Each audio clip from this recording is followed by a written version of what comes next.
নমস্কার, তোমাদের সবাইকে সানা স্মাইল এডুকেশন সেন্টারে স্বাগত জানিয়ে আজকের ক্লাসটি শুরু করছি। আজকে তোমাদের সঙ্গে আলোচনা করব তোমরা যারা সপ্তম শ্রেণীর তৃতীয় পর্যায়ক্রমিক মূল্যায়ন পরীক্ষা দেবে তোমাদের জন্য রায় ও মার্টিন প্রশ্নবিচিত্রা থেকে আজকে সমাধান করে দেখাবো সপ্তম শ্রেণীর ভূগোল বিষয় মডেল নাম্বার 2 অর্থাৎ 2 নম্বর স্কুলের যে সমস্ত ছোট ও বড় প্রশ্নগুলি আছে সমস্ত প্রশ্নের উত্তরের সমাধান করে দেখাবো। আর তোমাদের সপ্তম শ্রেণীর আগের ভিডিওতে আমরা ইতিহাস, বাংলা, পরিবেশ বিষয়ে সমাধান করে দেখানো আছে। তোমরা যারা এখনো দেখোনি আমাদের প্লেলিস্টে গেলে পেয়ে যাবে। চলো দেরি না করে মূল বিষয়ে যাওয়া যাক। প্রথমে দেখো কি আছে, একাধিক বিকল্প থেকে সঠিক উত্তরটি শনাক্ত করে লেখো। প্রশ্ন মোট 16টা দেওয়া আছে 1 নম্বর করে। এক দাগে আছে যে কাল্পনিক রেখার উপর ভর করে পৃথিবী পাক খায় তা হলো, এটা উত্তর হবে পৃথিবীর অক্ষ, অপশন ডি। 2 দাগে দেখো উত্তর গোলার্ধে দীর্ঘতম দিন থাকে, সঠিক উত্তর হবে 21শে জুন, অর্থাৎ অপশন বি। 3 দাগ দেখো প্রতিটি দাগরিমা রেখাই হলো, সঠিক উত্তর হবে অর্ধবৃত্তাকার রেখা। 4 দাগ দেখো জিএমটি ও আইএসটি এর মধ্যে সময়ের পার্থক্য হলো, সঠিক উত্তর হবে 5 ঘন্টা 30 মিনিট, অর্থাৎ অপশন ডি। পরবর্তী দেখো কি আছে, সমুদ্র পৃষ্ঠে বায়ুর স্বাভাবিক চাপ হলো, সঠিক উত্তর হবে অপশন বি। পরবর্তী দেখো কি আছে 6 দাগের, বায়ু যখন শীতল হয় তখন তার চাপ কি হয়, কমে যায়, অপশন বি। পরবর্তী দেখো কি আছে, ছোটনাগপুর মালভূমি হলো এক ধরনের, অপশন ডি ব্যবিচ্ছিন্ন মালভূমি। পরবর্তী দেখো 8 দাগের, প্রদত্ত যেটি ভঙ্গিল পর্বত নয় তা হলো, সঠিক উত্তর হবে সাতপুরা পর্বত। পরবর্তী দেখো উৎস থেকে মোহনা পর্যন্ত কোনো নদী বিধৌত এলাকাকে বলে, সঠিক উত্তর হবে সাতপুরা নদী অববাহিকা, এটা হবে নদী অববাহিকা। হ্যাঁ, আর এই প্রশ্নের উত্তরটা হবে কোনটা, সাতপুরা, যেটা হচ্ছে প্রদত্ত যে ভঙ্গিল পর্বত নয় সেটা হলো সাতপুরা। পরেরটা দেখো ক্যানিয়ন গড়ে ওঠে, সঠিক উত্তর হবে শুষ্ক অঞ্চলে, অপশন এ। পরবর্তী দেখো যেটি জল দূষণের সঙ্গে যুক্ত নয় তা হলো, সঠিক উত্তর হবে option B silicosis, option B হচ্ছে উত্তর। পরবর্তী দেখো কি আছে, ভূপৃষ্ঠে বৃহত্তম স্বাদু জলের ভান্ডার হলো, এটা উত্তর হবে অপশন ডি হ্রদ। 13 দাগের প্রশ্ন দেখো ইউক্রেনের চেরনোবিল বিপর্যয় যে সালে ঘটেছিল তা হলো, সঠিক উত্তর হবে অপশন সি 1986। আচ্ছা, পরবর্তী দেখো প্রদত্ত যেটি মাটি দূষণের সঙ্গে যুক্ত তা হলো সবকটি ঠিক, এর মধ্যে সবকটি ঠিক আছে, শিল্পায়ন, নগরায়ন আর আধুনিক কৃষিকাজ। পরবর্তী দেখো ইউরোপের বৃহত্তম হ্রদ হলো, এটা উত্তর হবে ল্যাডোগা। পরবর্তী প্রশ্ন দেখো কি আছে, রুরের রানী কাকে বলে, এটা হচ্ছে এসেনকে। চলো পরবর্তী দেখো কি আছে 2 দাগের, নিচের বিবৃতিগুলি শুদ্ধ বা অশুদ্ধ লেখো। প্রথম প্রশ্ন আছে দাগরিমা রেখাগুলি পরস্পর সমান্তরাল নয়, এটা হচ্ছে শুদ্ধ, তাহলে শু দিলাম। পরেরটা দেখো নিম্নচাপের বায়ু সাধারণত ভারী হয়, এটা হচ্ছে অশুদ্ধ, তাই অ দিলাম। পরবর্তী প্রশ্ন দেখো কি আছে 3 দাগের, স্তূপ পর্বত বহির্জাত প্রক্রিয়ায় গড়ে ওঠে, এটা হচ্ছে অশুদ্ধ, মানে অ। পরেরটা দেখো 4 দাগের, জল দূষণের ফলে ফ্লোরোসিস রোগ হয়, এটা হচ্ছে শুদ্ধ। পরেরটা দেখো লন্ডন অববাহিকার প্রধান নদী হলো রাইন, এটা হচ্ছে অশুদ্ধ। পরবর্তী দেখো কি আছে 3 দাগের, উপযুক্ত শব্দ বসিয়ে শূন্যস্থান পূরণ করো। প্রথমে কি আছে, 1 দাগের পৃথিবীর অক্ষের প্রান্ত দুটি হলো, সঠিক উত্তর হবে, তাহলে সঠিক উত্তর হবে মেরু। পরবর্তী প্রশ্ন দেখো দুটি দ্রাঘিমা রেখার মধ্যে দূরত্ব সব থেকে বেশি হয়, উত্তরটা হবে নিরক্ষীয় অঞ্চলে, লিখে দিলাম। হ্যাঁ,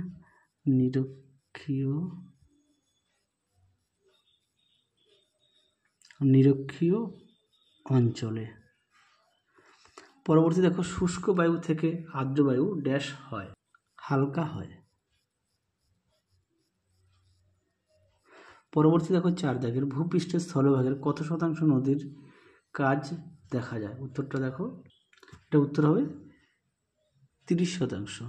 পরেরটা দেখো 5 দাগ কি বলেছে, প্লাস্টিক ড্যাশ দূষণের অন্যতম প্রধান দূষক হচ্ছে মাটি দূষণের।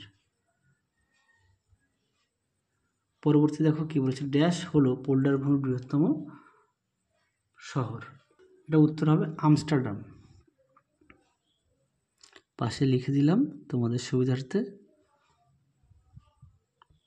পরবর্তী দেখো কি বলেছে, একটি বা দুটি শব্দের উত্তর দাও। এক দাগে আছে, বছরে কোন মাসে আমরা সূর্যের সব থেকে কাছে আসি?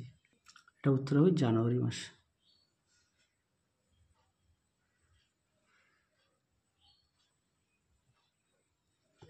পরবর্তী দেখো, চীনের হুয়াংহো অববাহিকায় কোন সমভূমি গড়ে উঠেছে? উত্তরটা লিখবে হুয়াংহো অববাহিকায়। হুয়াংহো অববাহিকা। পরবর্তী দেখো, আন্তর্জাতিক নদী কাকে বলে? চলো প্রশ্নের উত্তরটা দেখাই। দেখে নাও আন্তর্জাতিক নদী কাকে বলে। এখান থেকে তোমরা এই অবধি উত্তর লিখবে। অবশ্যই উদাহরণ দেবে গঙ্গা নদী ও তোরসা নদী। পরবর্তী প্রশ্ন দেখো, ইউরোপের কোন অংশে তুন্দ্রা জলবায়ু দেখা যায়? তোমরা উত্তরটা লিখবে নরওয়ে ও সুইডেন।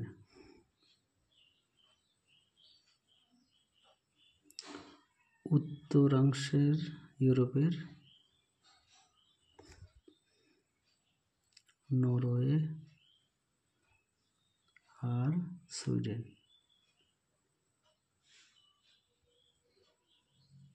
তাহলে কি লিখলাম? নরওয়ে ও সুইডেন। পরবর্তী দেখো, রুর অঞ্চলের প্রধান খনিজ সম্পদ কোনটি? এটা লিখবে কয়লা। চলো পরবর্তী 5 দাগের প্রশ্নগুলো কি আছে আমরা এক এক করে সমাধান করে দেখাবো। প্রথম প্রশ্ন আছে, অন্তর্জাত প্রক্রিয়া কাকে বলে? চলো প্রশ্নের উত্তরটা দেখে নাও প্রশ্নের উত্তরটি। যে সকল শক্তির উৎস ও কার্যাবলী ভূ অভ্যন্তরে, সেই সকল শক্তিকে অন্তর্জাত শক্তি বলে। যেমন ভূ আলোড়ন। এই শক্তির অভাবে মহাদেশ, মহাসাগর, পর্বত, মালভূমি প্রভৃতি সৃষ্টি হয়। তাহলে উত্তরটি এখান থেকে এই অবধি লিখবে। পরবর্তী প্রশ্ন দেখো, জিপিএস বলতে কি বোঝায়? দেখো প্রশ্নের উত্তরটি দেখে নাও, সুন্দর করে দেওয়া আছে জিপিএস কি। এখান থেকে তোমরা এই অবধি উত্তর লিখবে। তোমাদের নাম্বারের বিভাজনটা একটু বলে দিই। হ্যাঁ, তোমাদের এই প্রশ্নগুলো মোট 4টে লিখতে হবে। প্রশ্ন মান হচ্ছে 2 নম্বর করে। হ্যাঁ, পরবর্তী দেখো কি আছে, সমচাপ রেখা কি? উত্তরটা দেখে নাও সমচাপ রেখা কাকে বলে। এখান থেকে তোমরা এই অবধি লিখবে। পরীক্ষা কিন্তু সমচাপ রেখার বৈশিষ্ট্যটাও আসে, অবশ্যই বৈশিষ্ট্য পড়বে। পরবর্তী প্রশ্ন দেখো, প্লাবনভূমি কাকে বলে? উত্তরটা দেখে নাও প্লাবনভূমি কাকে বলে। এখান থেকে তোমরা এই অবধি লিখবে। এখান থেকে এই অবধি লিখবে। পরবর্তী প্রশ্ন দেখো কি আছে, অ্যাসিড বৃষ্টি কি? দেখে নাও প্রশ্নের উত্তরটি। দেখে নাও অ্যাসিড বৃষ্টি কাকে বলে। এখান থেকে তোমরা এই অবধি লিখবে। আমি দেখো সুন্দর করে দেখিয়ে দিয়েছি। এদের বই আছে, অবশ্যই বই থেকে পড়বে। পেজ নম্বর হচ্ছে 207। তাছাড়া প্রতিটা প্রশ্নের পাশেই তোমাদের পেজ নম্বর দেখানো আছে তোমাদের সুবিধার্থে। পরবর্তী প্রশ্ন দেখো, দূষণ কাকে বলে? উত্তরটা দেখো, তোমাদের খাতায় লিখে দিয়েছি, দেখে নাও। পরিবেশের ভৌত, রাসায়নিক ও জৈবিক বৈশিষ্ট্যের যে অবাঞ্ছিত পরিবর্তন জীবের জীবন ধারণাকে ক্ষতিগ্রস্ত করে তাকে দূষণ বলে। আমি মুখেও বলে দিলাম। পরবর্তী প্রশ্ন দেখো, পরবর্তী আছে পোল্ডার ভূমি কি? চলো উত্তরটা দেখে নাও পোল্ডার ভূমি কি। উত্তরটা তোমরা এখান থেকে এই অবধি লিখতে হবে। দেখে নাও সুন্দর করে দেওয়া আছে, এখান থেকে এই অবধি লিখবে। পরবর্তী প্রশ্ন দেখো কি আছে, ইউরোপের সরলবর্গীয় বনভূমি দুটি বৈশিষ্ট্য লেখো। উত্তরটা দেখে নাও প্রশ্নের উত্তরটি। ইউরোপের সরলবর্গীয় অরণ্যের বৈশিষ্ট্য দেখে নাও, সুন্দর করে দেওয়া আছে। তোমার উত্তরটি এখান থেকে এই অবধি লিখবে। পেজ নাম্বারটাও দেখে নাও একেবারে। পরবর্তী প্রশ্ন দেখো, 6 দাগের নিম্নলিখিত প্রশ্নগুলি উত্তর দাও। 1 দাগের প্রশ্ন আছে, জল দূষণ নিয়ন্ত্রণের 3টি পদ্ধতি লেখো। দেখো প্রশ্নের উত্তরটি। দেখে নাও প্রশ্নের উত্তরটি, সুন্দর করে পয়েন্ট দিয়ে দেওয়া আছে, তোমরা অবশ্যই পয়েন্ট দিয়ে লিখবে। দেখে নাও এই পর্যন্ত উত্তরটা লিখবে। চলো পরবর্তী প্রশ্ন দেখো।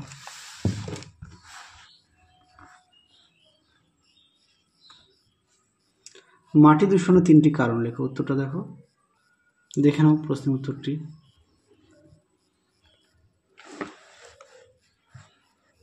দেখে নাও মাটি দূষণের অনেকগুলো কারণ আছে। যানবাহন থেকে দূষণ, অগ্নুপাতের থেকে দূষণ, বজ্রপদার্থ থেকে দূষণ, কৃষিকাজ থেকে দূষণ, কলকারখানা থেকে দূষণ, তেজস্ক্রিয় পদার্থ থেকে দূষণ। আমরা এই পর্যন্ত লিখব উত্তরটি। পরবর্তী প্রশ্ন দেখো, মালভূমি ও সমভূমির মধ্যে 3টি পার্থক্য লেখো। প্রশ্নটা গুরুত্বপূর্ণ, পরীক্ষায় খুব আসে, তোমরা অবশ্যই ভালো করে পড়বে, আর পাশাপাশি অবশ্যই তোমরা তোমাদের পাঠ্য বইটি খুঁটিয়ে পড়বে। দেখে নাও প্রশ্ন উত্তরটি, দেখে নাও মালভূমি ও সমভূমির পার্থক্য। অবশ্যই তোমরা বিষয়গুলো উল্লেখ করবে, আর তোমরা তোমাদের পাঠ্য বই থেকেও পড়ে নিতে পারো। পরবর্তী প্রশ্ন দেখো, অক্ষরেখার 3টি বৈশিষ্ট্য লেখো। উত্তরটা দেখো, দেখে নাও প্রশ্নের উত্তরটি।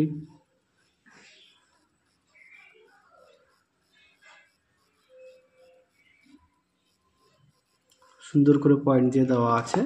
চলো পরবর্তী প্রশ্ন দেখো। পরবর্তী প্রশ্ন আছে, নদী কিভাবে আমাদের জীবনকে প্রভাবিত করে। এই প্রশ্নটা গুরুত্বপূর্ণ প্রশ্ন, পরীক্ষায় আসে খুব, তোমরা অবশ্যই ভালো করে পড়বে। দেখে নাও প্রশ্নের উত্তরটি, সুন্দর করে পয়েন্ট দিয়ে দেওয়া আছে, তোমরা অবশ্যই ভালো করে পড়বে। এই পর্যন্ত লিখবে। পরবর্তী প্রশ্ন দেখো, উচ্চতার সঙ্গে বায়ুচাপ কিভাবে পরিবর্তিত হয়। দেখে নাও প্রশ্নের উত্তরটি, তোমরা এখান থেকে অবধি লিখবে। হ্যাঁ, এখান থেকে অবধি লিখবে। পরবর্তী প্রশ্ন দেখো, 4 দাগ, পোল্ডার ভূমি কিভাবে ব্যবহারের উপযুক্ত করে তোলা হয়। উত্তরটা দেখো। আচ্ছা, এটা তোমরা একটু দেখে নিও, হ্যাঁ, পেজ নাম্বার দেওয়া আছে। আচ্ছা, পরবর্তী দেখো, ইউরোপের তুন্দ্রা জলবায়ু ও তুন্দ্রা উদ্ভিদের সম্পর্কে লেখো। প্রথমে জলবায়ুটা দেখায়, দেখে নাও তুন্দ্রা জলবায়ু অঞ্চল, তোমরা সুন্দর করে পয়েন্ট দিয়ে লিখবে, এখান থেকে এই অবধি লিখবে। তুন্দ্রা জলবায়ু এই অবধি লিখবে। তুন্দ্রা উদ্ভিদ অঞ্চলটা এখান থেকে এই পর্যন্ত লিখবে। উদ্ভিদ তুন্দ্রা, দেখে নাও তুন্দ্রা উদ্ভিদ অঞ্চল। চলো পরবর্তী প্রশ্ন দেখবো আমরা কি আছে। আচ্ছা, এবার আমরা দেখবো 7 দাগের নিচে যে কোনো 4টি প্রশ্নের উত্তর দাও। প্রশ্ন মান হচ্ছে 5 নম্বর করে। দেখো, 1 দাগের প্রশ্ন আছে, নদীর উচ্চ গতিতে গড়ে ওঠা যে কোনো 2টি ভূমিরূপের চিত্রসহ ব্যাখ্যা করো। 2টি বলেছে, তোমরা 1 নম্বর দেবে আই ও ভি আকৃতির উপত্যকা, 2 নম্বর দেবে মন্থকো, আর অবশ্যই চিত্রগুলো উল্লেখ করবে। তোমরা তোমাদের পাঠ্য বই থেকেও সুন্দর করে দেওয়া আছে এই উত্তরটি, সেখান থেকেও পড়ে নিতে পারো। তারপরে গিরিখাত বা ক্যানিয়নটাও দেবে, অবশ্যই উদাহরণগুলো দেবে, আর অবশ্যই সঙ্গে চিত্রগুলো উল্লেখ করবে।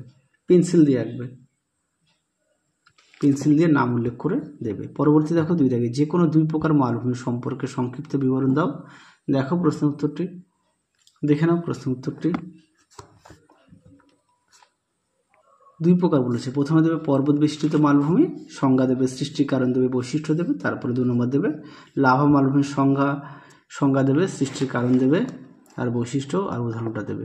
এই পর্যন্ত লিখবে, কেননা 2টি বলেছে আমাকে। পরবর্তী দেখো, মানুষের জীবনে পর্বতের প্রভাবগুলি উল্লেখ করো। দেখো উত্তরটি, এই প্রশ্নটা গুরুত্বপূর্ণ প্রশ্ন। দেখে নাও প্রশ্নের উত্তরটি, তোমরা এখান থেকে শুরু করবে।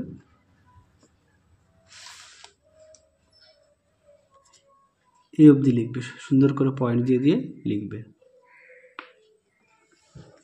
পরবর্তী প্রশ্ন দেখো কি আছে, 4 দাগের, রুর শিল্পাঞ্চল গড়ে ওঠার অনুকূল পরিবেশ ব্যাখ্যা করো। এই প্রশ্নটাও গুরুত্বপূর্ণ প্রশ্ন। দেখে নাও প্রশ্নটি, তার উত্তরটা দেখে নাও, সুন্দর করে দেখো পয়েন্ট দিয়ে দেওয়া আছে, তোমরা অবশ্যই পয়েন্ট দিয়ে লিখবে। দেখে নাও।